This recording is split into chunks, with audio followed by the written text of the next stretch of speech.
Next gen ஆன்மீக அன்பர்களுக்கெல்லாம் அடியனுடைய ஆசீர்வாதம், வாழிய நலம்.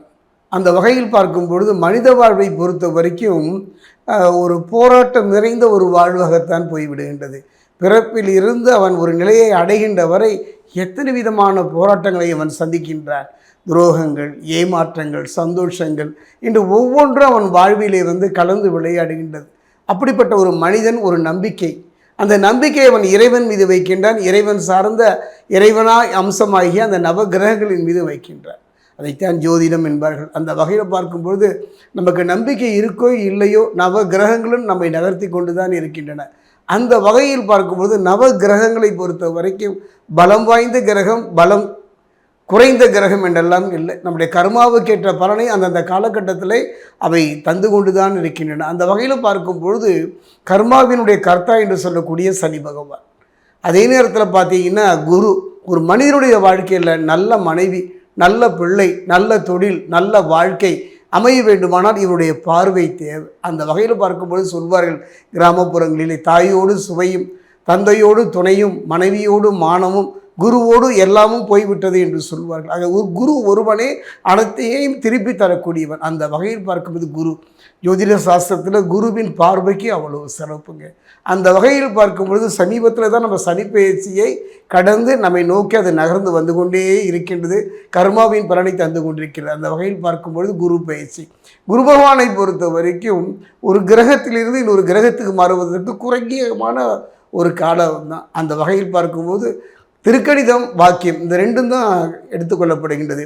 அந்த வகையில் பார்க்கும்போது வாக்கிய பஞ்சாங்கம், வாக்கிய பஞ்சாங்கம் பிரகாரம் பார்த்தீங்கன்னா மே மாதம் 26ஆம் தேதி குரு பகவானை பொறுத்த வரைக்கும் மிதுனத்திலிருந்து கடகத்துக்கு பெயர்ச்சி ஆகிவிட்டார். அதே பார்த்திங்கன்னா திருக்கணித பிரகாரம் பார்த்திங்கன்னா ஜூன் மாதம் 2ஆம் தேதி அவர் பெயர்ச்சி ஆகின்றார். இந்த குரு பயிற்சி எந்த விதமான ஒரு தாக்கத்தை, எந்த விதமான ஒரு நிம்மதியான ஒரு வாழ்வை தருமா என்று இப்போ கேள்வி நம் முன் எழுந்து நிற்கின்றது. அந்த வகையில் பார்க்கும்பொழுது இந்த குரு பயிற்சி, இந்த குரு பயிற்சியை நம்ம அவளோடு எதிர்பார்க்கிறோம்.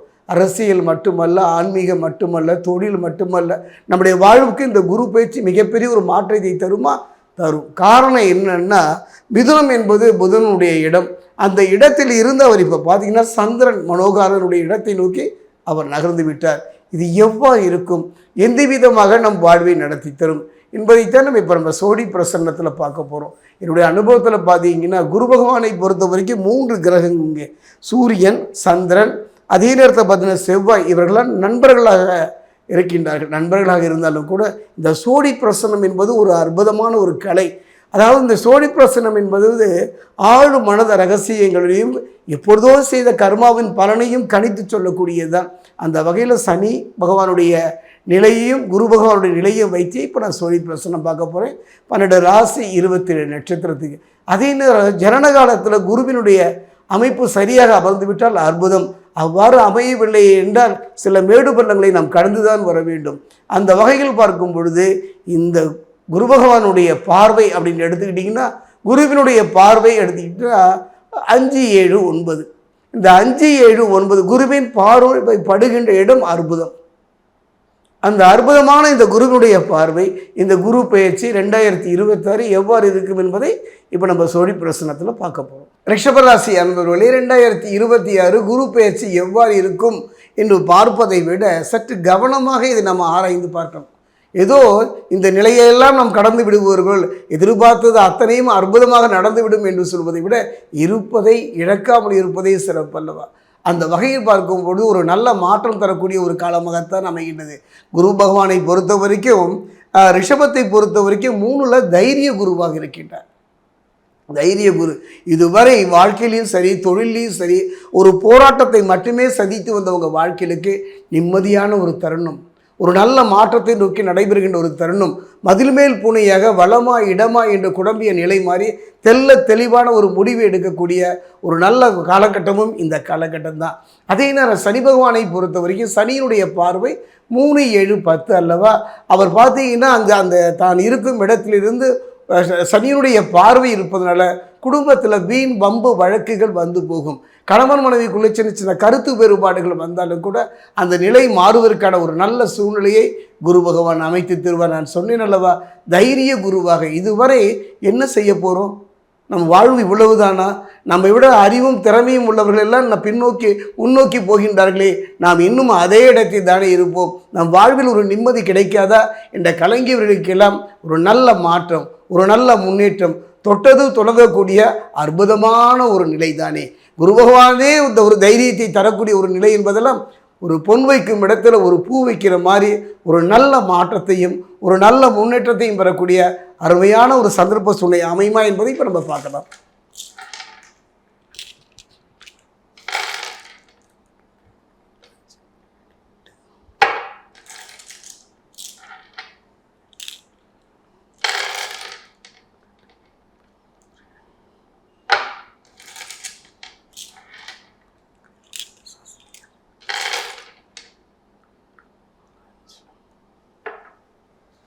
ரிஷபராசி அன்பர்களே, அற்புதமான ஒரு காலம், பொற்காலம், நற்காலம் என்று தான் சொல்வேன்.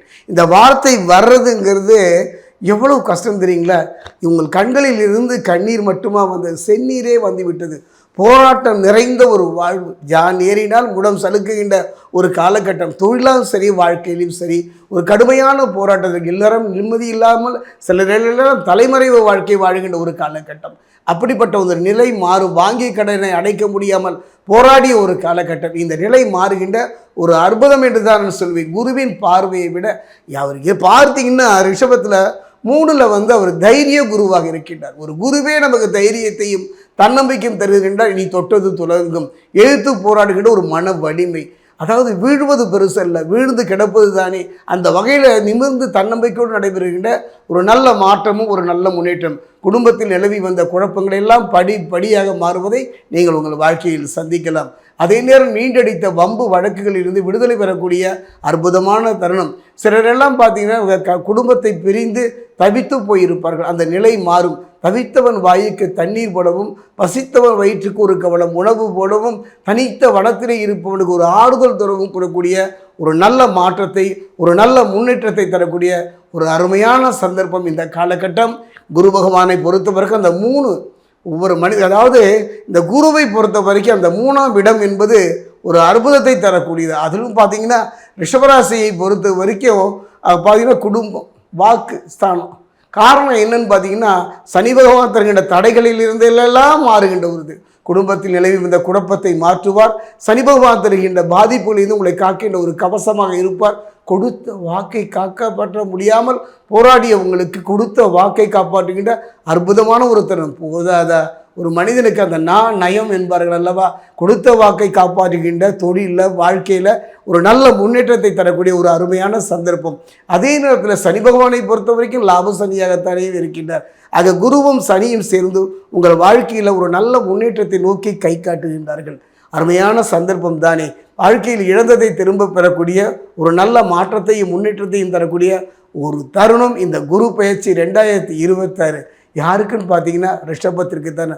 ஒரு முறை நீங்கள் அது திருத்தணி அருகே இருக்கக்கூடிய அந்த பாதசனீஸ்வரர் ஆலயத்தில் அமைகின்ற அந்த குரு பகவானை சென்று வழிபட்டுத்தான் பாருங்கள்.